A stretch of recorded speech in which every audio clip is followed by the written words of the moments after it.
한장 아르샤의 핫선 태양 아래서 김서연 28과 박지우 26는 대한민국 유수의 통신사가 야심차게 시작한 해외 특별 파견 프로그램에 선발된 장래가 촉망되는 기자들이었다. 대학 시절 동아리 활동으로 처음 만나 언젠가 함께 세상의 끝으로 취재를 떠나자고 뜬구름처럼 약속했던 두 사람은 마침내 그 꿈을 아프리카 탄자니아에서 이루게 되었다. 2살 위인 서연은 차분하고 분석적인 성격의 소유자였다. 대학 시절부터 꾸준히 영어와 제3외국어를 공부해왔고 국제 정세에 대한 깊이 있는 기사로 사내에서도 실력을 인정받고 있었다. 반면 지우는 불꽃처럼 뜨거운 열정과 에너지를 가진 인물이었다. 그녀의 카메라는 언제나 가장 역동적이고 생생한 순간을 포착해냈고 교환학생과 해외 인턴 경험을 통해 다져진 친화력은 누구에게나 쉽게 다가가는 그녀만의 무기였다. 그렇게 서로 다른 매력을 지닌 두 사람이었지만 미지의 대륙 아프리카를 향한 막연한 동경과 모험심만큼은 똑같이 뜨거웠다. 그들의 목적지는 탄자니아 북부의 관문이라 불리는 도시 아루샤였다. 킬리만자로의 설산이 멀리서 병풍처럼 도시를 감싸고 세렝게티와 응고롱고로 국립공원으로 향하는 사파리 차량들이 쉴 새 없이 오가는 활기 넘치는 곳. 그러나 두 사람의 마음속에는 설렘과 함께 알 수 없는 두려움이 공존했다. 선배, 우리 진짜 잘할 수 있을까요? 스와힐리어는 이제 겨우 인사말 때는 수준인데 아루샤 공항에 첫 발을 내디뎠을 때 후텁지근한 공기와 낯선 향신료 냄새에 지우가 걱정스러운 목소리로 물었다. 서연은 지우의 어깨를 다독이며 대답했다. 괜찮아. 우리에겐 서로가 있잖아. 그리고 몸으로 부딪히는 건 내 전문이고 머리로 해결하는 건 내 전문이니까 어떻게든 되겠지. 두 사람은 본사의 지시에 따라 아루샤 시내 중심가에 마련된 작은 게스트하우스에 짐을 풀고 곧바로 현지 문화와 자연, 사회 문제에 대한 취재를 시작했다.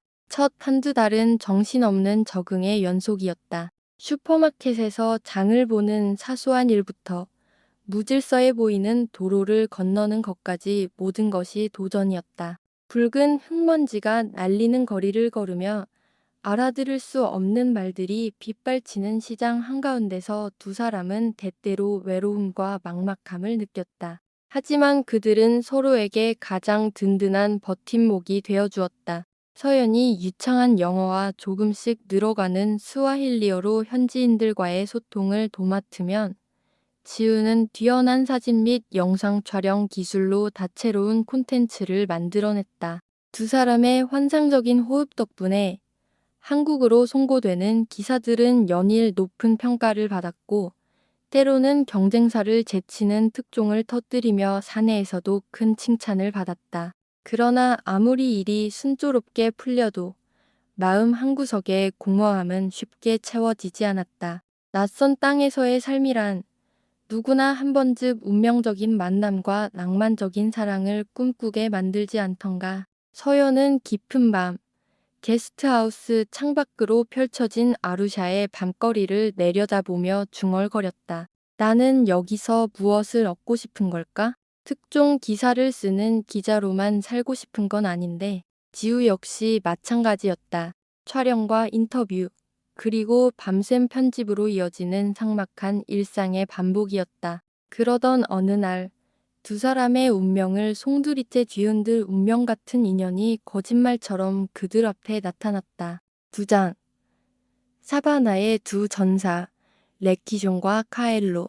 그날은 아루샤 중심부에서 차로 1시간가량 북쪽으로 떨어진 푸른 구릉 지대를 취재하기로 한 날이었다. 대부분의 관광객들은 세렝게티 사파리를 위해 이 길을 스쳐 지나가지만 서영과 지우는 길가의 작은 마을에 사는 현지인들의 삶과 경제 활동을 취재하기 위해 일부러 그곳을 찾았다. 타는 듯한 햇살 아래 자갈길을 터벅터벅 걷던 지우가 지친 목소리로 말했다. 선배, 목말라 죽을 것 같아요.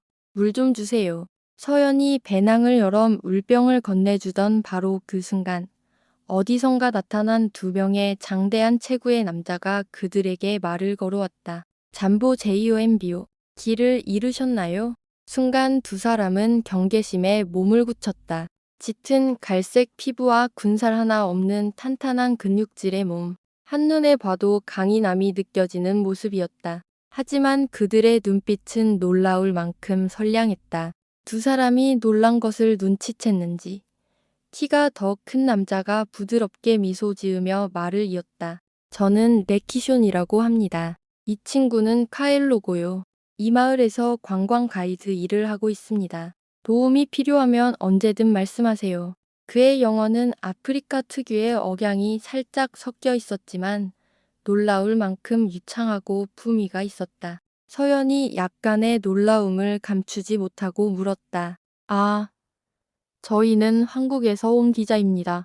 마을 사람들의 생활 모습을 취재하고 있었어요. 혹시 저희 취재와 촬영을 조금 도와주실 수 있을까요? 레키쇼는 흔쾌히 고개를 끄덕였다. 그의 옆에 있던 카엘로는 레키숑보다 키는 조금 작았지만 얼굴에는 시종일관 환한 미소가 걸려 있었다. 그의 몸 역시 단단했지만 레키숑보다는 좀 더 한렵한 느낌을 주었다. 저는 카엘로입니다. 제 친구 레키숑과 함께 이 마을에서 작은 여행 안내소를 운영하고 있어요. 한국에서 오셨다니. 안녕하세요. 감사합니다. 서툰 한국어 발음이었지만 그의 명랑하고 사교적인 성격 덕분에 서영과 지우는 금세 경계를 풀고 웃음을 터뜨렸다. 그렇게 네 사람의 동행이 시작되었다. 레키숑과 카엘로의 안내를 받으며 마을 구석구석을 누비고 현지 주민들을 인터뷰하며 시장의 풍경을 카메라에 담았다. 인터뷰를 할 때는 레키숑이 통역을 도와주었고 카엘로는 때때로 현지인의 생활 방식이나 음식에 대한 재미있는 이야기를 덧붙여 취재를 훨씬 풍성하게 만들어 주었다. 두 여성 기자는 마치 낯선 땅에서 든든한 조력자를 만난 듯한 안도감을 느낌과 동시에 두 남자에게서 뿜어져 나오는 각기 다른 매력에 서서히 빠져들기 시작했다. 레키쇼는 과묵하고 진중한 타입이었다. 그는 언제나 한 걸음 뒤에서 주변 상황을 살피고 필요한 것들을 말없이 챙겨주었다. 깊고 고요한 그의 눈빛은 이상하게 사람을 편안하게 만드는 힘이 있었다. 반면 카엘로는 재치 있는 입담으로 분위기를 주도하고 처음 만나는 사람과도 금세 친구가 되는 유쾌한 남자였다. 전혀 다른 성격의 두 남자가 보여주는 완벽한 조화는 서영과 지우에게 마치 새로운 세계가 열리는 듯한 짜릿한 흥분을 안겨주었다. 그날 밤 취재를 마치고 게스트하우스로 돌아온 서연이 탐색하듯 지우에게 물었다. 지우야, 오늘 만난 레키숑이랑 카일로 뭔가 좀 특별하지 않았어? 나도 모르게 자꾸 시선이 가더라. 지우 역시 눈을 반짝이며 동의했다. 맞아요, 선배. 게다가 두 사람 다 너무 괜찮은 사람들이잖아요. 어떻게 보면 취재 때문에 만난 비즈니스 관계일 뿐인데 이 이상한 설렘은 대체 뭘까요? 두 사람은 서로를 마주 보며 웃었다. 어쩌면 그들의 운명적인 사랑은 바로 그 순간부터 시작되고 있었는지도 모른다. 세 장. 네 개의 마음. 엇갈린 설렘. 시간이 흐르면서 서영과 지우는 레키숑, 카일로와 함께 더 많은 곳을 누볐다. 때로는 탄자니아 전통 부족 마을을 방문했고, 때로는 관광객들로 붐비는 사파리 입구로 가서 생생한 현장을 취재했다. 공식적으로는 현지 문화와 자연 환경에 대한 취재였지만, 두 여성 기자의 시선은 언제나 두 명의 특별한 남자에게 머물러 있었다. 어느 날 저녁, 네 사람은 아루샤 시내의 작은 식당에서 함께 저녁을 먹었다. 서영과 지우는 우갈리 옥수수 가루로 만든 탄자니아 주식과 야마토마 숯불에 구운 고기 같은 전통 음식을 맛보며 현지 문화를 직접 체험했다. 레키숑과 카엘로는 음식의 유래부터 먹는 방법까지 하나하나 친절하게 설명해주며 두 여자의 입맛에 맞는지 먹기 어렵지는 않은지 세심하게 살폈다. 처음엔 향신료가 너무 강해서 좀 놀랐는데 생각보다 맛있네요. 지우가 웃으며 말하자 카일로가 재치 있게 받아쳤다. 현지인들도 처음부터 이 맛을 좋아하는 건 아니에요. 하지만 시간이 지나면 이 맛에 중독되고 말죠. 서연은 조용히 레키숑을 관찰했다. 깊은 눈매와 짙은 눈썹, 말없이 주변을 살피며 필요한 것을 챙겨주는 사려 깊은 모습에서 기묘한 신뢰감이 느껴졌다.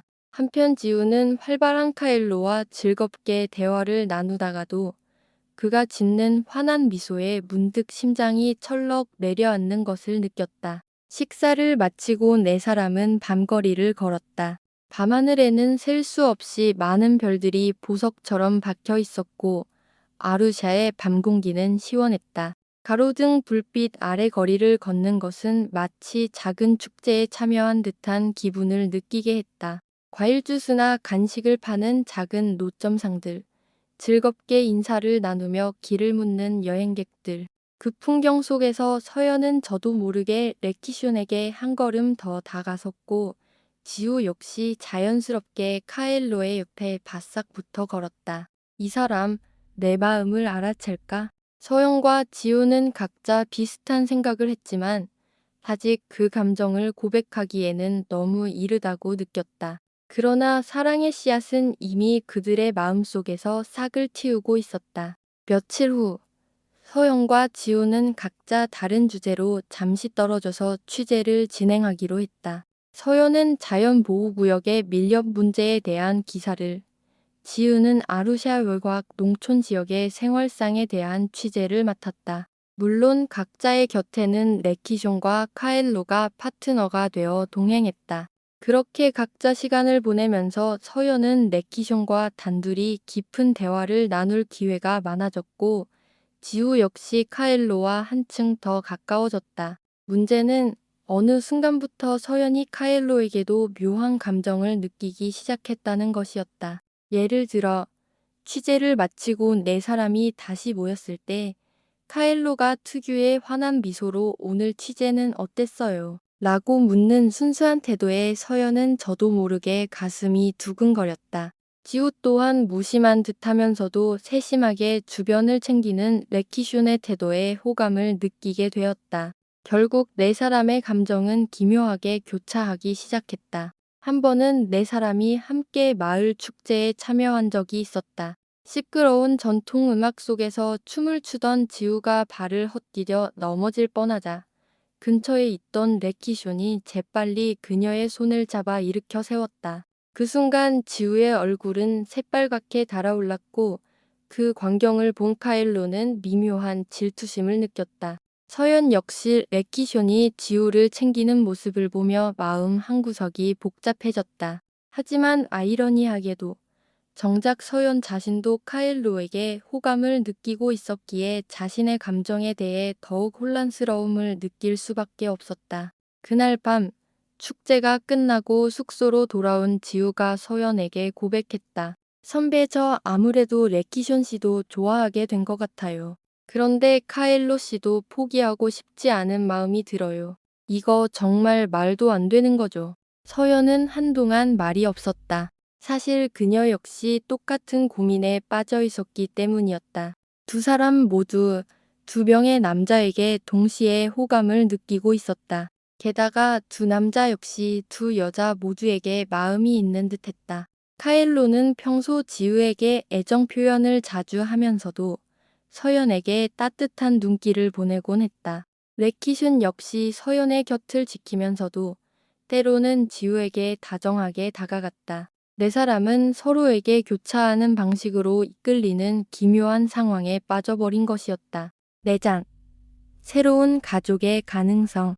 취재 과정에서 서영과 지우는 탄자니아의 다양한 부족 문화를 접하게 되었다.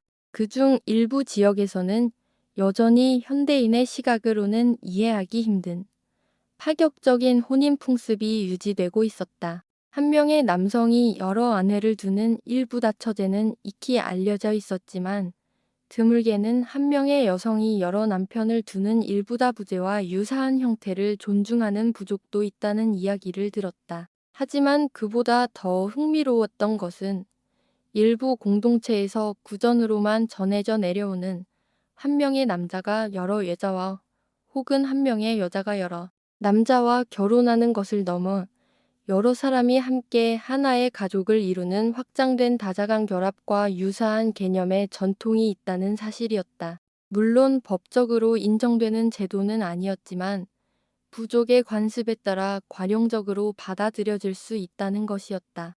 그러던 어느 날 서영과 지호는 탄자니아 북부 마사이족 거주지 근처의 작은 마을을 취재하다가 한 노인과 대화할 기회를 얻었다. 백발이 성성하고 얼굴에는 깊은 주름이 가득했지만 눈빛만은 총명하고 표정은 온화하기 그지없는 마을에서 존경받는 원로였다. 우리 조상들 사이에서는 반드시 남자 하나, 여자 하나가 만나야만 결혼하는 것은 아니었소. 모두가 원한다면 여러 사람이 함께 가정을 이룰 수도 있었지. 척박한 시절, 힘을 합쳐 아이를 키우고 삶을 지탱하기 위한 지혜였소. 노인의 말에 지우가 조심스럽게 물었다. 그렇게 결혼하면 질투나 갈등은 없었나요? 노인은 미소를 지으며 답했다. 어떤 결혼인들 갈등이 없겠소? 중요한 것은 진심으로 협력하느냐의 문제지. 사람 수가 많다고 행복한 것도 불행한 것도 아니오. 다만 우리 전통에서는 원하는 이들이 모여 힘을 합치고자 한다면 그것 또한 괜찮다고 유연하게 생각했을 뿐이요. 노인의 이야기를 들으며 서영과 지우는 어쩐지 심장이 두근거리는 것을 느꼈다. 물론 한국에서 나고 자란 그들에게는 너무나 낯선 개념이었지만 어쩌면 지금의 레키숑, 카일로와의 복잡한 상황에 대한 일말의 해답을 찾을 수 있을지도 모른다는 생각이 들었다. 실제로 시간이 갈수록 레키숑과 카일로 역시 서영과 지우 둘 중 누구도 포기하기 어려워하는 듯했다. 네 사람은 함께하는 시간이 길어질수록 서로의 다른 매력에 더욱 깊이 매료되었다. 차분하고 사려 깊은 서연은 레키숑의 진중함과 잘 어울렸지만 때로는 카엘로의 유쾌하고 장난기 넘치는 면을 좋아했다. 활발하고 감수성이 풍부한 지우는 카엘로와 잘 맞았지만 때로는 레키숑의 깊은 배려심에 끌렸다. 마침내 어느 날 네 사람은 함께 사파리 투어에 나섰다. 본사에서 야생동물 보호에 대한 특별 르포를 요청했고 사파리 가이드에 정통한 레키숑과 카엘로가 기꺼이 동행을 자처한 것이었다. 광활한 초원을 사륜구동차가 질주할 때마다 얼룩말과 기린대가 움직이는 모습이 보였다. 하이에나가 먹잇감을 노리는 장면을 목격하기도 했고 멀리서 낮잠을 자는 사자 무리를 발견하기도 했다. 와 이게 진짜 세렝게티구나. 지우가 감탄 어린 목소리로 외쳤다. 카엘로가 미소를 지으며 설명했다. 보호구역이라고는 하지만 야생동물들이 자유롭게 살아가는 모습을 보려면 이렇게 이른 아침이 최고예요. 해가 더 높이 뜨면 다들 덤불 속으로 숨어버릴 거거든요. 잠깐, 여기서 내려서 바람 좀 쐬고 가면 안 될까요? 주변의 안전이 확인되면 잠시 차에서 내릴 수도 있다는 말에 서연이 제안했다. 레키숑과 카엘로가 주변을 살피더니 잠시 쉬어가는 것 정도는 괜찮다고 동의했다. 네 사람은 다른 관광객들의 차량이 조금 떨어진 덤불 가장자리에 차를 세우고 내렸다. 사파리의 아침 햇살이 따스하게 내리쬐었고 흙냄새와 야생의 숨결이 온몸의 세포를 파고드는 듯했다. 바로 그때 레키숑이 조용히 입을 열었다. 서연 씨, 지우 씨, 그리고 카엘로, 우리 한 번쯤 우리 감정에 대해 솔직하게 이야기해보는 게 어떨까요?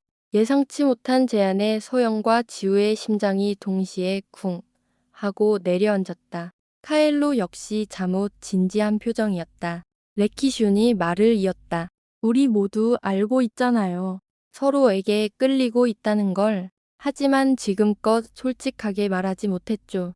이렇게 복잡한 상황에서 우리 모두가 사랑의 감정을 느끼는 것은 쉽지 않은 일이겠지만 저는 포기하고 싶지 않습니다. 카엘로가 고개를 끄덕이며 덧붙였다. 저도 같은 생각이에요.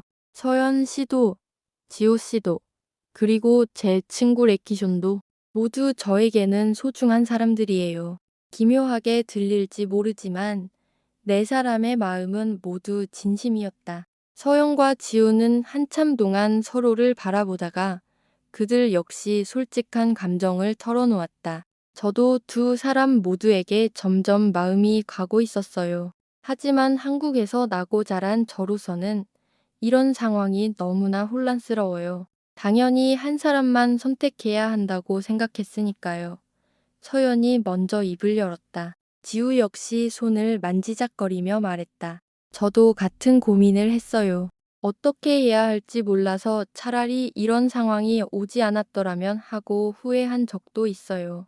하지만 마음은 거짓말을 못하잖아요. 레키숀과 카엘로는 잠시 서로를 바라보더니 결심한 듯 레키숀이 조용히 말했다. 만약 우리 서로를 사랑할 수 있다면 우리 넷이 함께하는 건 어떨까요? 물론 제도적으로는 이상하게 볼 수도 있겠지만 제가 자란 마을 근처에서는 예전에 여러 사람이 함께 가정을 이룬 사례가 전설처럼 구전되기도 했다고 들었습니다. 카일로가 고개를 끄덕였다. 그렇게 네 사람이 함께하는 공동 결혼 생활에 대한 이야기가 불쑥 튀어나왔다. 터무니없이 들릴지도 모르지만 정말 가능할까? 라는 의문과 함께 네 사람의 마음속에는 희미한 희망이 싹트기 시작했다. 비록 파격적이고 낯선 발상이었지만 적어도 지금의 진실한 감정은 그 방향을 가리키고 있었다. 5장 아루샤의 맹세.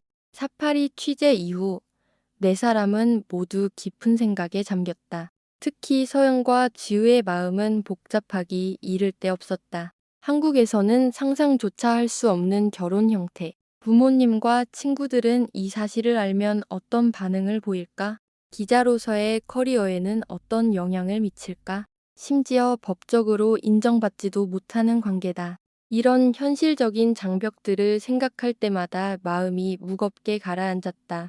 하지만 레키존과 카엘로를 생각하면 그들과 함께하고 싶은 마음은 더욱 강렬해졌다. 그들의 인간적인 매력과 따뜻함, 그리고 낯선 세상에서 느꼈던 숨막히는 설렘을 포기하기는 어려웠다. 지우는 한밤중에 잠에서 깨어 창밖을 바라보며 되뇌었다. 우리는 지금 인생에서 가장 아름다운 시절을 보내고 있어. 이곳까지 와서 우리 넷이 서로의 사랑을 인정한다면 정말 새로운 형태의 행복을 만들어낼 수도 있지 않을까? 남들이 어떻게 보든 내 인생은 내가 결정하는 거잖아. 서연 역시 비슷한 내적 갈등을 겪었다. 그녀는 현실적이면서도 모험심이 강한 사람이었기에 어쩌면 한국 사회의 잣대에서 벗어나 살 수 있지 않을까 하는 생각까지 하게 되었다. 기자의 명성이 중요한가? 아니면 일생에 한 번뿐일지도 모를 진정한 사랑을 찾는 것이 중요한가? 레키숀과 카일로 역시 둘이서 많은 이야기를 나누었다. 만약 두 사람이 떠나버리면 우리는 어떡하지? 둘 다 너무 소중해서 한 사람만 선택하라고 하면 난 못할 것 같아.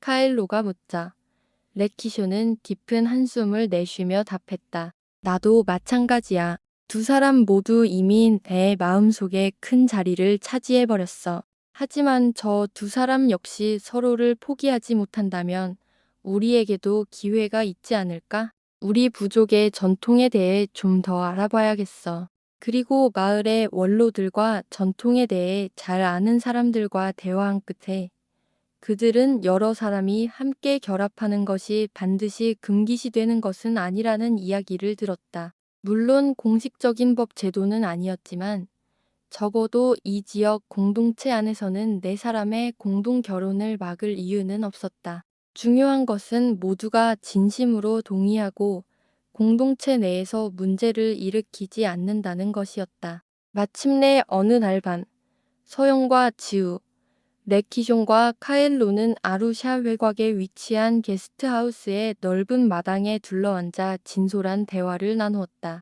밤하늘에는 별이 가득했고 모닥불이 은은한 빛을 발했다. 네 사람은 어떤 형식도 필요 없이 서로에게 진심을 털어놓았다. 선배, 저 결심했어요.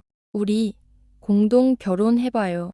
지우가 조심스럽게 먼저 입을 열었다. 서연의 눈빛이 가늘게 흔들렸다. 그 말 하기까지 정말 많이 생각했지? 나도 정말 많이 생각했어. 한국 법으로는 인정받지 못하더라도 여기서 우리 넷이 함께 살 수 있다면 그것만으로도 충분히 좋을 것 같아. 레키숑이 두 여자의 손을 차례로 잡으며 단호하게 말했다. 우리 부족의 전통이 허락하는지 알아봤습니다. 적어도 이 지역에서는 이런 공동 결혼이 충분히 받아들여질 수 있다고 합니다. 모두가 동의하고 마을 원로들의 허락만 있다면요. 카일로가 환하게 웃었다. 한국에서는 우리의 결혼을 어떻게 볼지 모르겠지만 저는 이 세상에 있는 세 사람 모두를 사랑합니다. 흔한 결혼의 형태는 아니지만 우리가 가고 싶은 길을 가면 되는 거 아닐까요? 그렇게 네 사람은 공동 결혼을 하기로 결론을 내렸다. 물론 그 과정에는 수많은 현실적인 문제와 불안감이 도사리고 있었지만 사랑과 호기심, 그리고 강한 의지가 그 모든 것을 압도했다. 네 사람은 벅차오르는 가슴으로 서로를 껴안고 깊은 밤이 될 때까지 모닥불 옆에서 이야기를 나누었다. 결혼식은 아루샤 외곽의 작은 마을에서 열렸다. 결혼식 날, 서영과 지우는 한국의 전통 한복이나 화려한 서양식 웨딩드레스 대신 칸가라고 불리는 화려한 색감의 탄자니아 전통 천으로 만든 드레스를 입었다. 머리에는 붓을과 꽃으로 만든 장식을 꽂아 이국적인 아름다움을 더했다. 레키숑과 카일로 역시 전통 의상을 차려입고 목과 팔에 가죽 장식을 둘렀다. 네 사람은 서로를 마주보며 환하게 빛나는 미소를 지었다. 의식은 소박하지만 상징적이었다. 원로는 네 사람 앞에 서서 한 사람 한 사람에게 이 결혼을 통해 서로를 존중하고 사랑하며 함께 살아갈 의지가 있는지를 물었고 네 사람은 모두 네, 있습니다. NDI요. NIN어와요 라고 대답했다. 그 순간 주변에 모여있던 마을 사람들이 환호성을 지르며 춤을 추기 시작했다. 전통 악기인 붓과 나팔 소리가 흥겨운 가락에 맞춰 울려 퍼졌고 잔치상에는 현지 전통 음식이 가득 차려졌다. 서연은 벅차오르는 감정에 눈물을 흘렸다. 한국에서는 결코 허락되지 않았을 결혼이 이곳 탄자니아의 작은 마을에서는 이렇게 축복받고 있었다. 지우 역시 에키숑과 카엘로의 손을 차례로 잡으며 우리를 선택해줘서 고마워라고 속삭일 때마다 가슴 벅찬 감동이 밀려왔다.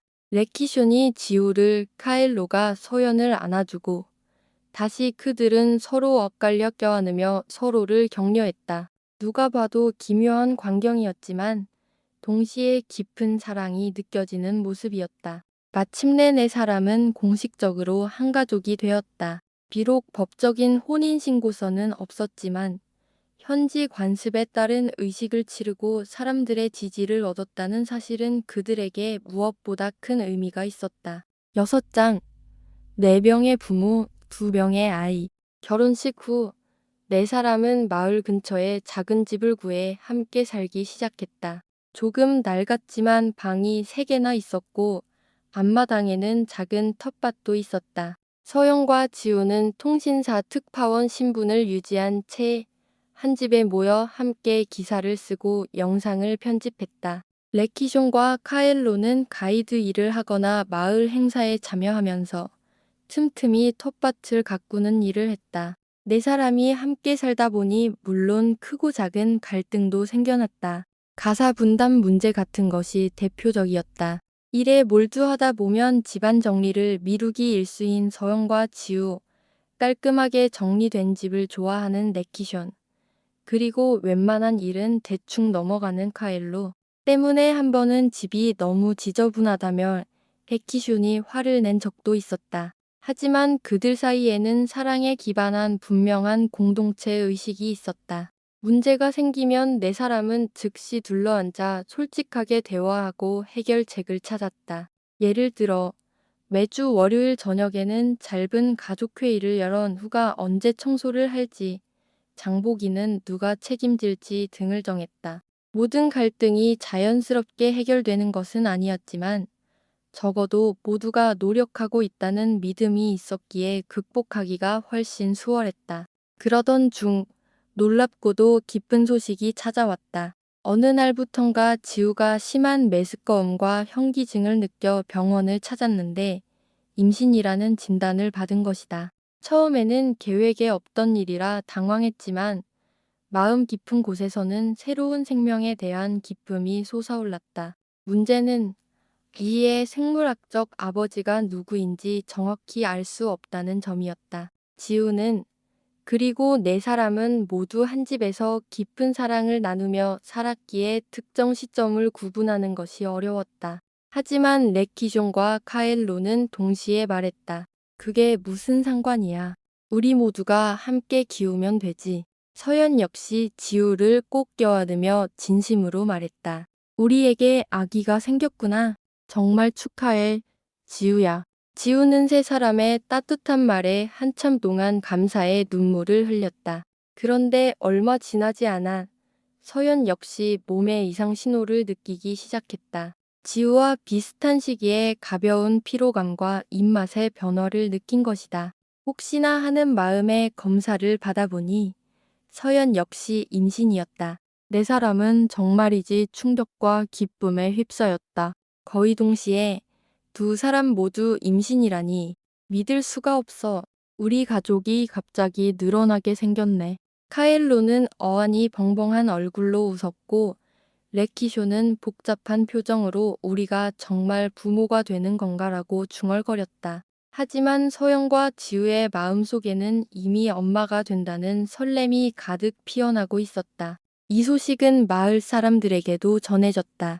사람들은 네 사람이 함께 결혼하더니 아이도 동시에 가지다니 참 신기한 일이네 라며 놀라워했지만 대부분은 축하해 주었다. 심지어 어떤 노인들은 아이를 키우려면 어른들의 손이 많이 필요한 법인데 잘된 일이야 라면 어그럽게 말해주기도 했다. 시간이 흘러 지우와 서연은 한 달 간격으로 차례로 출산했다. 먼저 지우가 3kg이 조금 넘는 건강한 딸을 낳았고 한 달 뒤 서연이 3.2kg의 튼튼한 아들을 낳았다. 두 아이 모두 약간 검은 피부에 이목구비는 아빠들을 조금씩 닮은 듯 했지만 레키숑을 닮았는지 카엘로를 닮았는지 확신할 수는 없었다.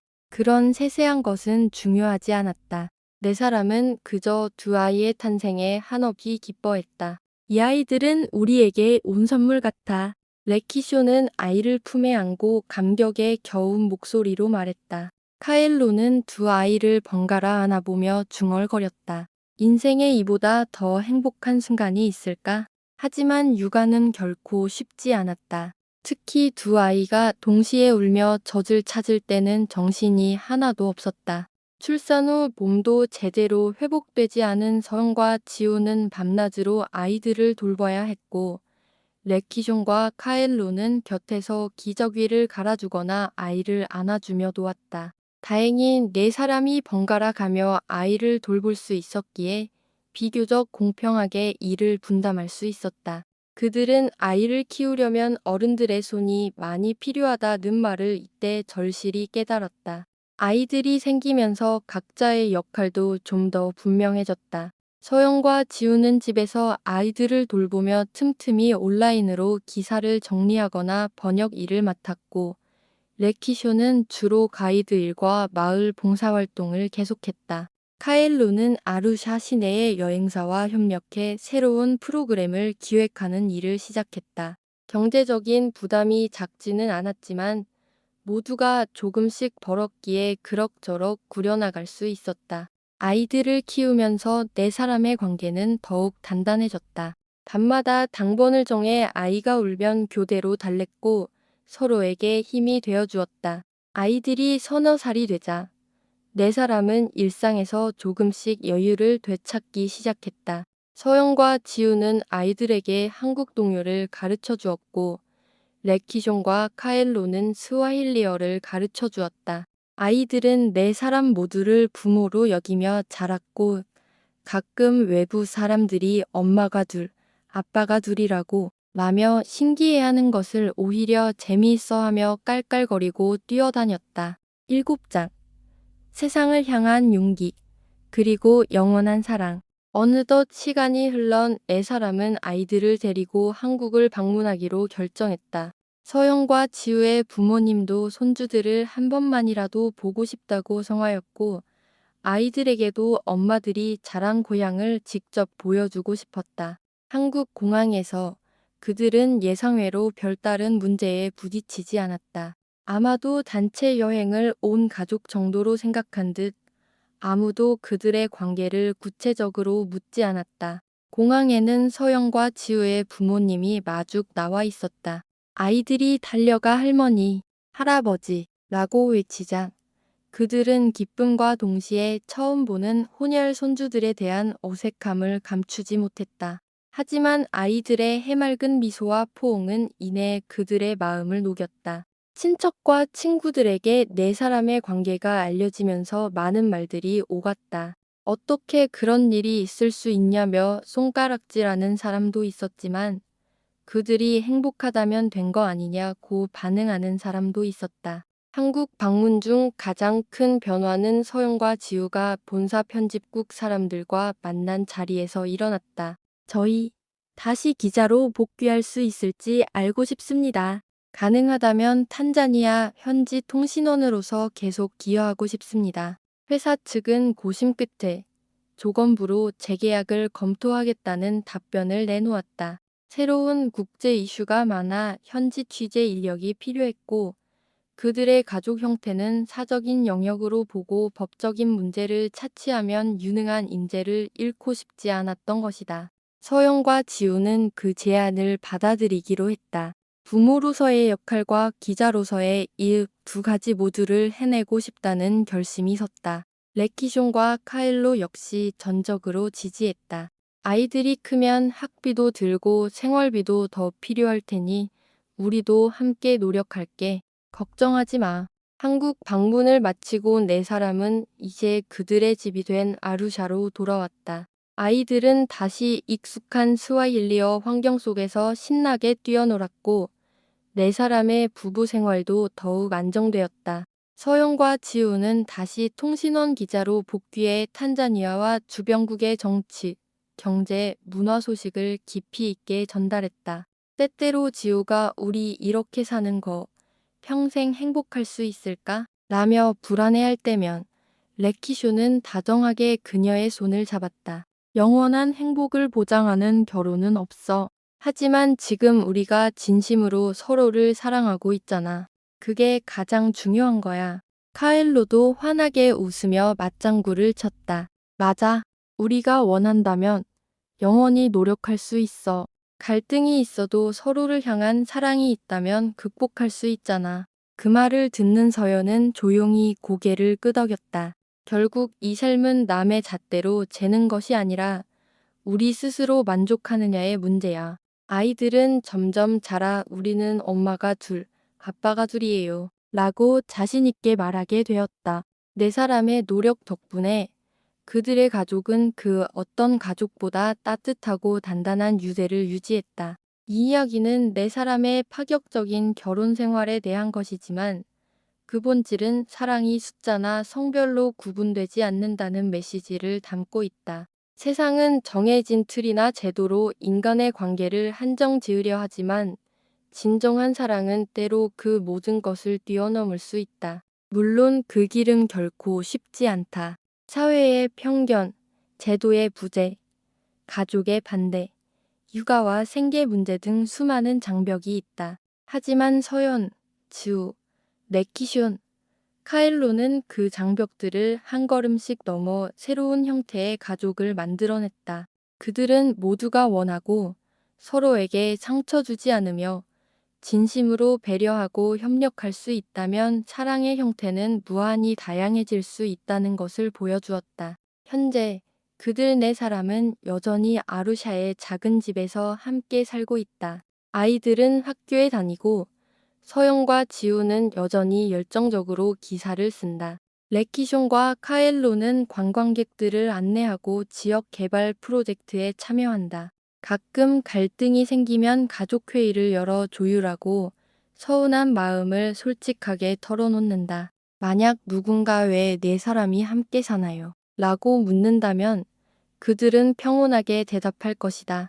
우리는 서로 사랑하고 함께 살고 싶고 함께 아이들을 키우고 싶으니까요. 그뿐이에요. 어쩌면 이 이야기는 우리 모두가 꿈꾸는 진정한 자유와 용기를 상징하는지도 모른다.